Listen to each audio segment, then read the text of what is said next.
அடுத்ததா குமரி மாவட்டம் படந்தாலுமூடு பகுதியில் 75 ஆண்டுகளா செயல்பட்டு வந்த பள்ளி திடீர்னு மூடப்படுறதுனால மாணவிகள் கண்கலங்கி இருக்காங்க. தமிழக கேரள எல்லை பகுதியான படந்தாலுமூடு பகுதியில் செயல்பட்டு வந்த அரசு உதவி பெறும் தனியார் மேல்நிலை பள்ளியை இந்த கல்வி ஆண்டுல திடீர்னு மூட அரசு உத்தரவு பிறப்பிச்சதுனால பரபரப்பு ஏற்பட்டிருக்கு.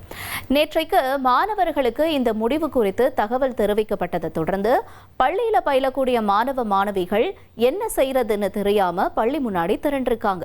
மாற்று சான்றிதழ் வாங்கிட்டு செல்லுமாறு கூறப்பட்ட நிலையில இந்த தகவல் வெளியான நிலையில பல மாணவ மாணவிகள் கண்ணீர் விட்டு அழுத சம்பவம் அனைவரினுடைய மனதை உருக்கியிருக்கு.